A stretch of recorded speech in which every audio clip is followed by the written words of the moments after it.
నమస్తే and welcome to hit TV. భగవంతుడు మనిషి రూపంలో ఈ లోకంలోకి వచ్చి తాను మార్పును ఆశించిన వారి కోసం రంగంలోకి దిగడం, స్వార్థంతో ప్రవర్తించే వారి కళ్లు తెరిపించే కార్యక్రమాలను పెట్టుకోవడం వంటి సరదా సంఘటనలతో గతంలో కొన్ని సినిమాలు వచ్చాయి. అలాంటి ఒక నేపథ్యంతో వచ్చిన తమిళ సినిమానే యాన్నై ముగతాన్. 2023 ఏప్రిల్ 21న విడుదలైన ఈ cinema good luck Ganesha title తో ఈ రోజు నుంచి ఆహాలో స్ట్రీమింగ్ అవుతుంది. యోగి బాబు ప్రధానమైన పాత్రను పోషించిన ఈ సినిమా ఎలా ఉందనేది ఇప్పుడు చూద్దాం. 1999లో ఈ కథ మొదలవుతుంది. చెన్నైలోని ఒక పెంట్ హౌస్ లో గణేష్ అద్దెకి ఉంటూ ఉంటాడు. అతనికి పెంట్ హౌస్ ఇచ్చిన మల్లిక అనే ఆటో కూడా అద్దెకి ఇస్తుంది. దానిని నడుపుకుంటూ తన జీవనాన్ని కొనసాగిస్తూ ఉంటాడు. అయితే అతనికి ఉన్న తాగుడు వ్యసనం వలన పరిచయమైన వాళ్ళందరి దగ్గర అప్పు చేస్తూ ఉంటాడు. చివరికి మల్లికకు కూడా 3 ఏళ్లుగా అద్దె ఇవ్వకుండా తప్పించుకుని తిరుగుతూ ఉంటాడు. గణేష్ కి వినాయకుడు అంటే ఇష్టం. ప్రతిరోజు తన రూమ్ లోని విగ్రహానికి దండం పెట్టుకుని హుండీలో ₹1 వేస్తూ ఉంటాడు. అప్పు ఇచ్చిన వాళ్లలో ఎవరైనా తనని వేధిస్తూ ఉంటే వాళ్ళకి చెడు జరిగేలా చేయమని ఆ స్వామిని కోరుతూ ఉంటాడు.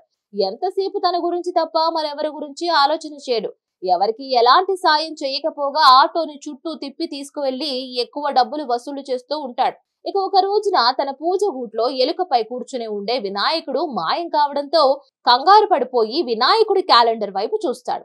అందులోనూ ఆయనకి వినాయకుడు కనిపించడు. వినాయకుడు తప్ప అన్ని కనిపిస్తూ ఉంటాయి.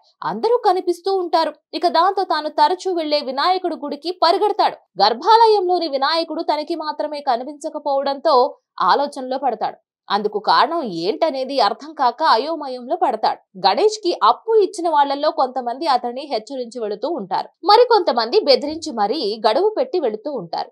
ఈ క్రమంలోనే రంగన్న కూతురు పెళ్లి పెట్టుకుంటాడు. ఇక పెళ్లి సమయానికి డబ్బు అందచేస్తానని చెప్పిన గణేష్ ఆ విషయంలో టెన్షన్ పడుతూ ఉంటాడు. ఆ సమయంలో అతని ముందు సాధారణమైన వ్యక్తిగానే వినాయకుడుగా యోగి బాబా ప్రత్యక్షమవుతాడు. తానే వినాయకుడని గణేష్ తో చెబుతాడు. ఆ మాటను నమ్మడానికి అతనికి కొంత సమయం పడుతుంది. గణేష్ స్వార్థ బుద్ధి కారణంగానే తాను కనిపించకుండా వెళ్లిపోయారని వినాయకుడు చెప్తాడు. ఇకనైనా మంచి మార్గంలో నడవడానికి ప్రయత్నించమని సలహా ఇస్తాడు. ఒక రోజంతా తాను నిజాయితీగా బ్రతకడానికి ట్రై చేస్తానని, అయితే వినాయకుడు అసలు రూపాన్ని తనకు చూపించాలని గణేష్ కోరుతాడు. అందుకు వినాయకుడు అంగీకరిస్తాడు. ఆ రోజు ఉదయం నుంచి అర్ధరాత్రి 12 గంటల వరకు అబద్ధం చెప్పకుండా, అన్యాయం చేయకుండా నిజాయితీగా బ్రతకాలనే పట్టుదలతో గణేష్ బయలుదేరతాడు.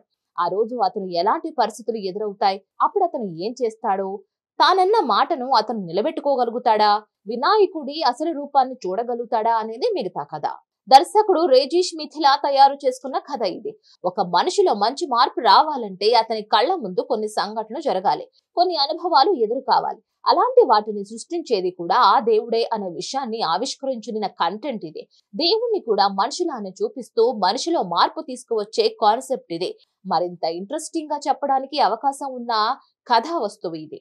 కేవలం 6 ప్రధానమైన పాత్రలతోనే ఈ కథ అంతా నడుస్తూ ఉంటుంది.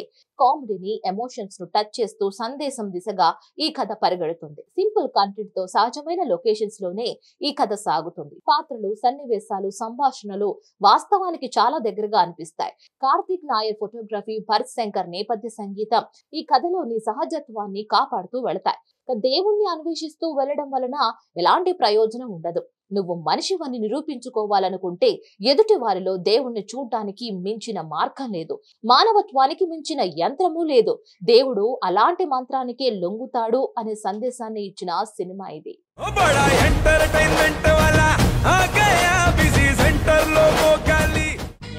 సక్కు సక్కేంద్ర సక్కు సక్కు బాయ్ బాయ్ బాయ్ బాయేంద్ర భార్గవ్ బాయ్ బాయ్. గిరాకి వచ్చే టైం ఏంది, కస్టమర్లు వస్తున్నాడు, రేటు కలిపి కస్టమర్లు వస్తున్నారు కదా, మాత్రం పొగరు ఉంటది. మరి తగ్గిచ్చేద్దాం పొగర్ని. డబ్బులు కట్టేస్తావేంటి కొంప తీసి? లేదు, కస్టమర్లు ఆపేద్దాం. పదా మరి మన బిజినెస్ స్టార్ట్ చేద్దాం.